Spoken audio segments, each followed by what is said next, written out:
Welcome to a call of holiness.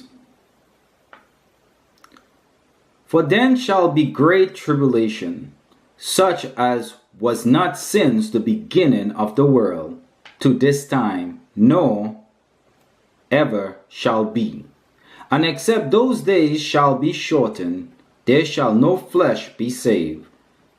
But for the elect's sake, those days shall be shortened. Then if any man shall say unto you, Lo, here is Christ, or there, believe it not. For there shall arise false Christs and false prophets, and shall show great signs and wonders, insomuch that, if it were possible, they shall deceive the very elect. My dear friends, I'm here to warn you about deceptions. In this time that we're living in, the world is turning upside down. We see the famine, we see the earthquakes, we see the hurricanes, we see the disease, we see the pestilence. Take heed at this time. L'avenir du monde. The future of our world is the future of our planet, and our planet is wreaking revenge for the folly of mankind. La nature nous rappelle à l'ordre. We must shoulder our responsibility. The planet will not negotiate with us. We are all affected by the flailings of the climate in China, in the Caribbean, in Russia, or in the Horn of Africa. Before this August Assembly, my country promised that we would achieve a universal agreement in Paris. That was achieved, and it was signed in this very room. That agreement is not up for renegotiation. It binds us. It rallies us together. Taking it apart would mean taking apart a pact that exists not just between states, but also between generations. It can be improved. We can have new contributions, new input, but we will not backtrack. Je respecte profondément la décision des États-Unis. I fully respect the decision of the United States.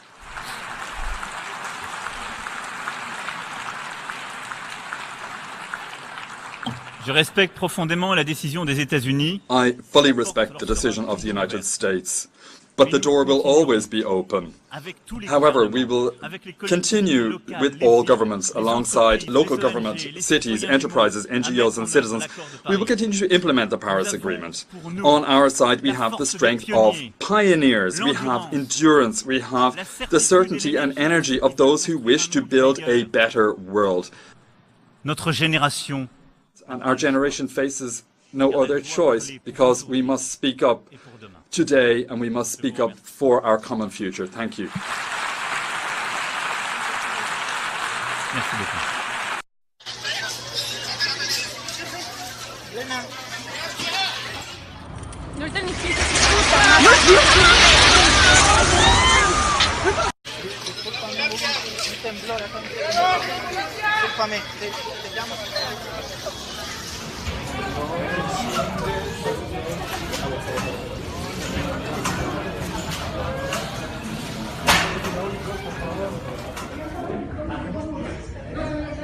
Está cabrón, güey, qué pedo. Pues eso está muy cabrón, güey. Oh my gosh. This is a bad idea to be on this boat.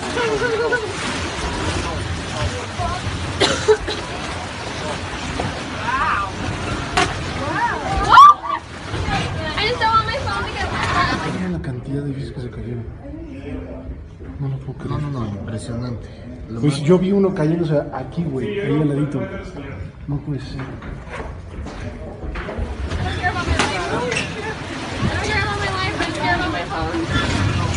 Oh my god. Oh, you're recording this, right? Yeah. Oh. Oh my gosh. On the independent, on 1985 day. Yeah, but that's a crazy thing. That's why I'm amazed. Holy shit. That is why I'm amazed. This is the most interesting thing.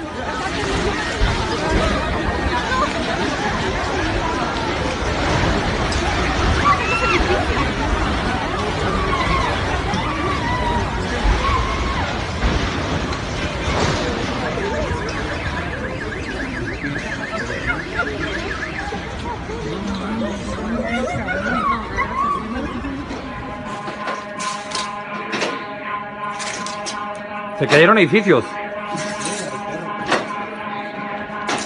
Se cayeron edificios.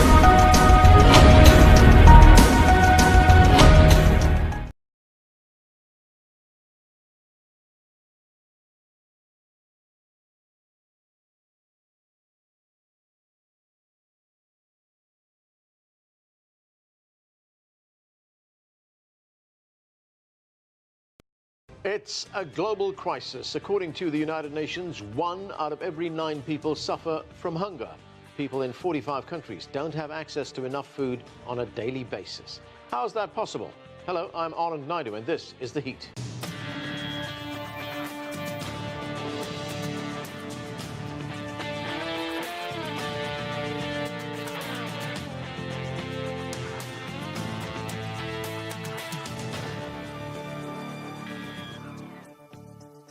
The numbers are staggering. Nearly 800 million people go to bed on an empty stomach each night. 1 in 3 suffer from malnutrition. The consequences go beyond poor health, pain and suffering. Emotional and intellectual development are also affected. There are a myriad reasons why. Poverty, food shortages, war and conflict, waste and climate change among them. So as we approach World Hunger Day this Sunday, we take a look at one of civilization's greatest challenges. And we begin with CGTN's Daniel Ranges. Farmer Aping Riang is heading north with his pregnant wife and 5 children, a grueling 2-week journey from South Sudan to Darfur in neighbouring Sudan. 3.5 Sudanese have fled drought and conflict. Betty Takal walked north into Uganda from her home in Yei, South Sudan, where armed groups are accused of rape, burning down villages and killing both civilians and aid workers. There's nothing to eat. Everyone is panicking. At night, you can't sleep because of the fighting. It's very difficult. In poverty-stricken northeastern Nigeria, Baba Gana Mai Abba is dealing with a drought exacerbated by the extremist fighters of Boko Haram. Boko Haram chased me from my home here, and I fled to a nearby village. When I came back, I found they had burned my house with everything in it. He's now relying on the UN's World Food Programme to keep his children alive. The United Nations is tracking famine conditions in 4 countries: Yemen, Somalia, Nigeria and South Sudan. We are facing the largest humanitarian crisis since the creation of the United Nations. Now, more than 20 million people across 4 countries face starvation and famine. Without collective and coordinated global efforts, people will simply starve to death. In some parts of Somalia, the rivers have run dry after 3 consecutive failed rainy seasons, devastating livestock and crops. Experts attribute such unusual weather patterns across Africa in recent years to the impacts of climate change. Anab Mohammed Abdullahi is pregnant. She's walked 6 days, over 200 kilometers. Her husband stayed behind. I had 4 children. 2 died on the journey here and 2 are sick. I'm 8 months pregnant. I don't have shoes. I don't have water or food. I don't have anything. The US Senate recently secured an extra $1 billion to help provide relief. And now President Trump has announced a further $300 million. Yet, the 2018 financial year begins this October. President Trump is proposing that the budget for international food aid be cut to 0. Well, providing 0 assistance for international food assistance literally means that people will die. Every year, the U.S. provides something like 40 million people around the world with food assistance. That's life-saving aid, mostly women and children who get assistance from the U.S. to survive. The U.S. Agriculture Secretary Sonny Perdue is indicating that such aid will continue, saying his department's new motto is "Do right and feed everyone."